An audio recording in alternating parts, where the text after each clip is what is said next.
Hong Kong looks familiar from the outside, but the real city runs on hidden systems most people never notice. Beneath the skyline is a second layer of shortcuts, structures, and quiet solutions that keep everything moving. Here are 17 of Hong Kong's most overlooked secrets. The elevated service routes hidden behind podiums. Hidden behind the malls, office towers, and apartment blocks of Hong Kong is an entire circulation system most people never notice.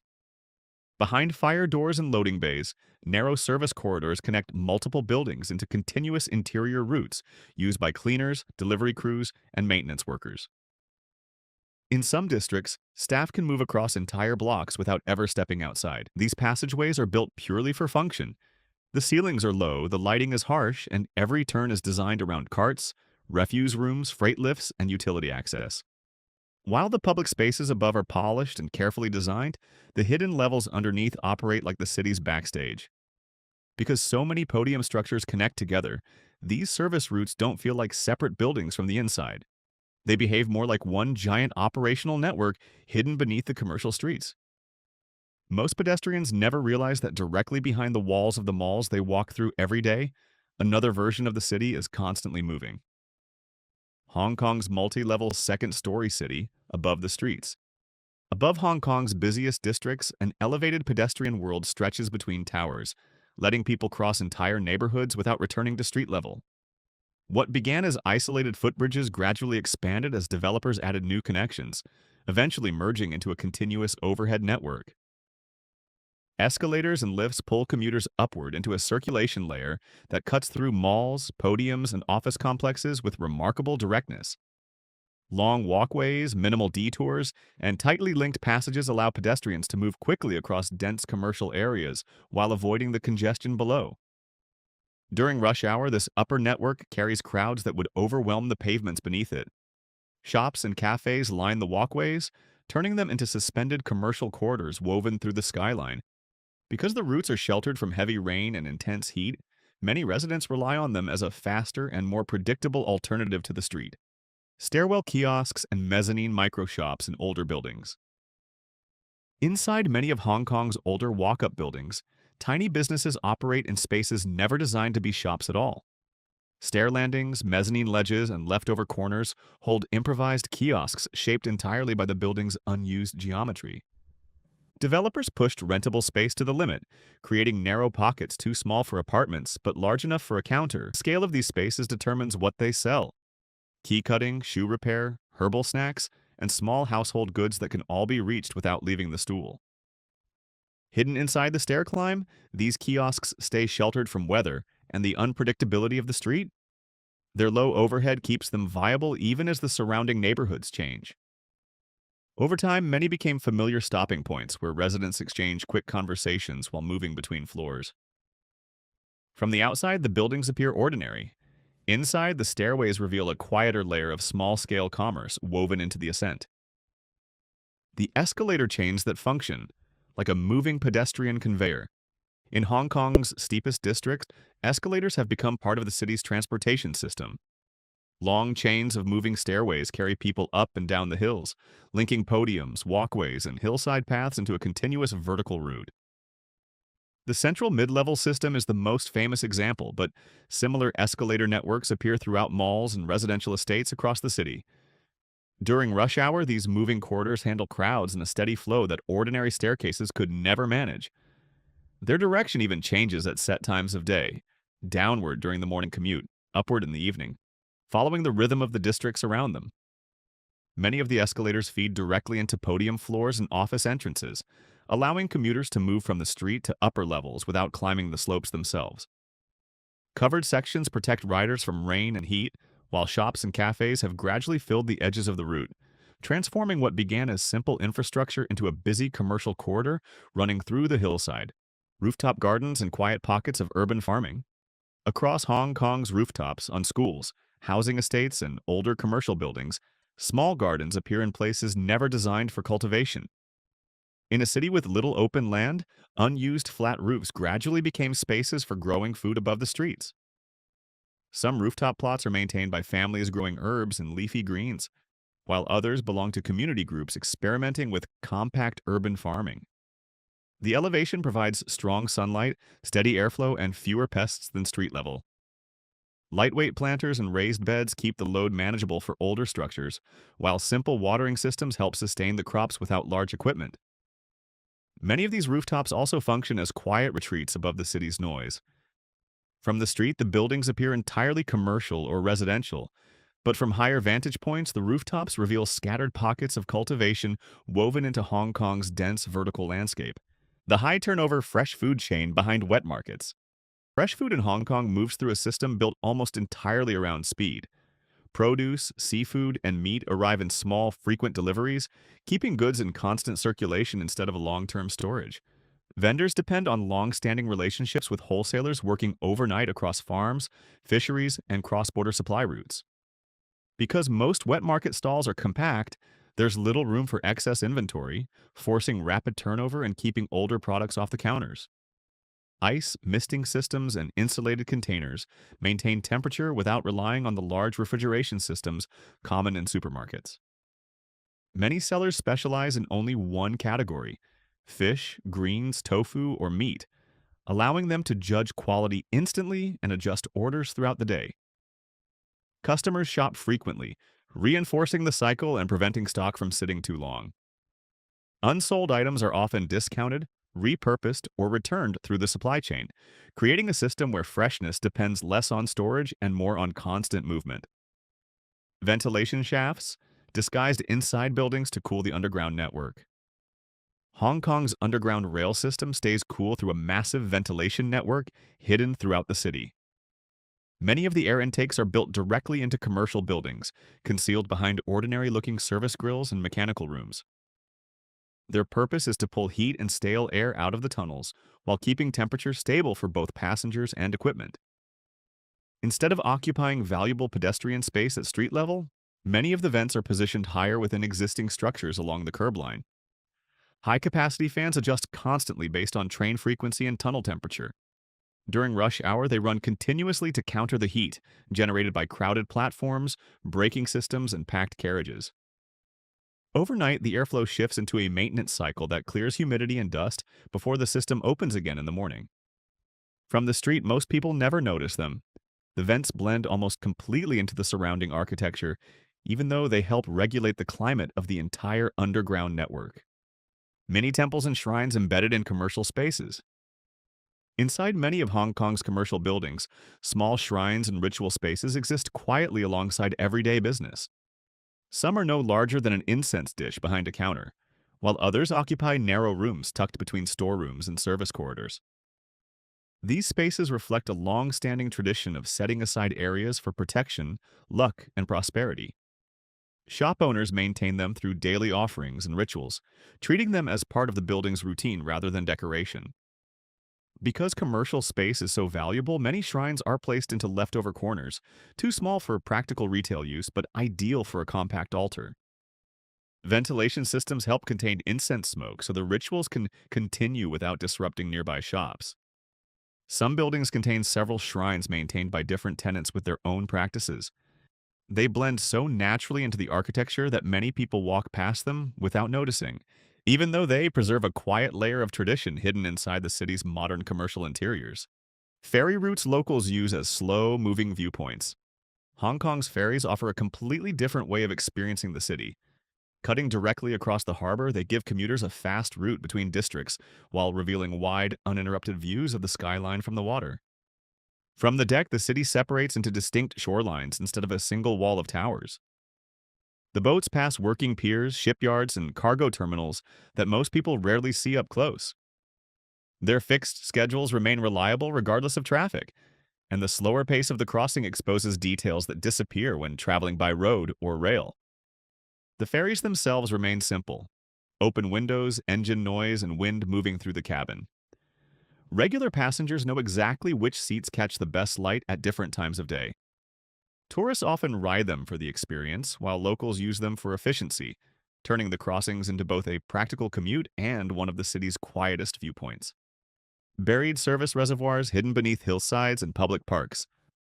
Across Hong Kong, large sections of the city's drinking water supply are stored beneath what looks like ordinary public land. Massive reinforced reservoirs sit hidden under hillsides, parks, and open spaces, holding millions of liters of treated water close to the districts they supply. Inside, the chambers are carefully controlled environments built from thick concrete walls, structural supports, and ventilation systems designed to keep the water cool and stable. Their location near dense residential areas helps maintain consistent water pressure, even for high-rise neighborhoods. Maintenance crews access the reservoirs through small service buildings that often resemble ordinary utility sheds. Above them, the land continues to function as normal public space. Trees, playgrounds, and walking paths sit directly over the hidden chambers, and most residents cross these areas without realizing what lies underneath. By burying the reservoirs underground, Hong Kong preserves valuable surface land while hiding critical infrastructure beneath the rhythm of everyday life. The missing floors created for feng shui and numerology. In many Hong Kong buildings, entire floors appear to vanish from the numbering system. Developers often skip numbers like 4, 14, and sometimes whole sequences because their Cantonese pronunciation sounds similar to words associated with bad luck or death. What began as a cultural custom gradually became a standard feature in both residential and commercial towers. Elevators jump between floor numbers without explanation, creating sequences that seem strange to newcomers but completely normal to local residents. The physical structure of the building stays the same, only the numbering changes.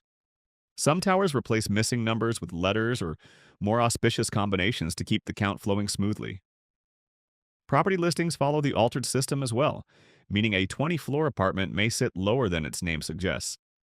In some cases, the numbering even affects property value and buyer demand, quietly shaping the city's architecture through language and superstition rather than engineering.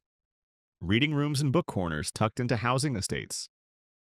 Inside many of Hong Kong's large housing estates, small reading rooms provide quiet spaces separated from the pace of the surrounding city.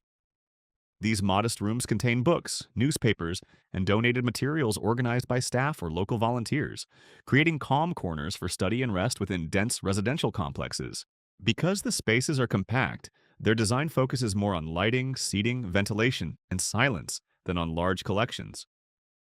Students use them for homework. Retirees spend mornings reading newspapers, and shift workers stop by during quieter hours when the estates are still.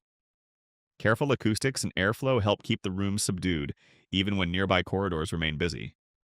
Some estates extend the idea outdoors with benches and small book cabinets placed beneath covered walkways. Many of these libraries operate informally on trust, allowing residents to borrow and return books without registration. Quietly woven into the estates themselves, they make the surrounding towers feel less anonymous and more like self-contained communities with their own shared rhythm. Storm drain tunnels built to redirect typhoon, floodwater. Hidden deep inside Hong Kong's hills is a storm drain system designed to handle the kind of rainfall that would flood most cities. Large underground chambers and diversion tunnels intercept runoff before it can reach low-lying streets, activating as soon as heavy rain begins. During typhoons, hillside intakes capture sudden surges of water and redirect them into massive concrete conduits running toward the harbor.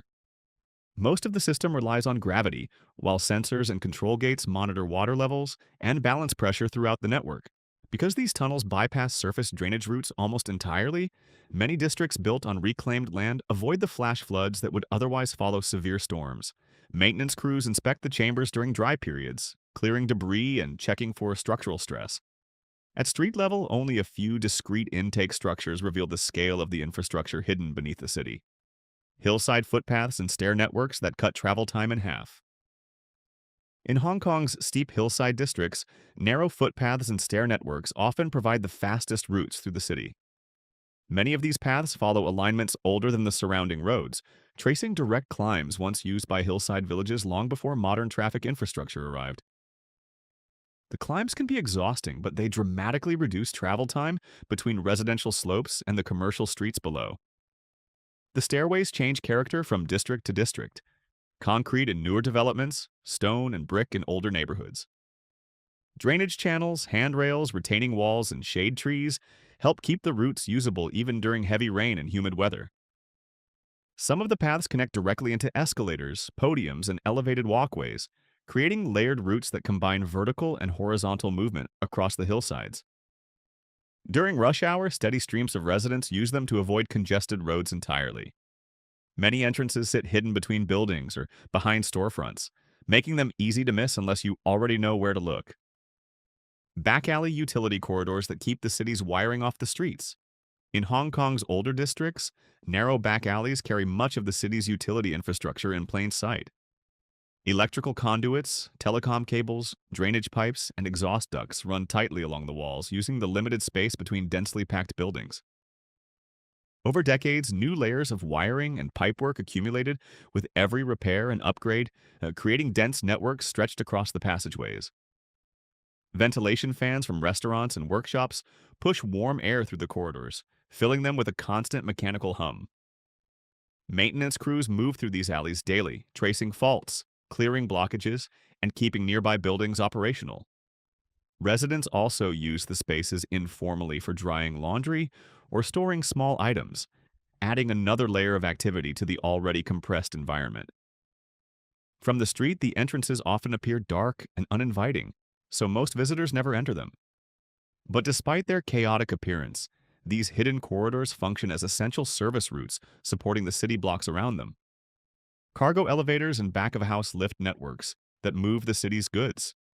Behind the public areas of Hong Kong's commercial districts, cargo elevators move huge amounts of goods, waste, equipment, and staff through buildings every day. These lifts connect loading bays, podium levels, and back-of-house corridors, forming hidden vertical routes that keep customer areas separated from logistics. Built for weight and constant use, cargo lifts are larger and slower than passenger elevators, operating around the city's delivery schedule: early morning shipments, midday restocking, and late-night waste collection. In some districts, neighboring buildings even coordinate cargo lift timing to prevent congestion in shared service zones.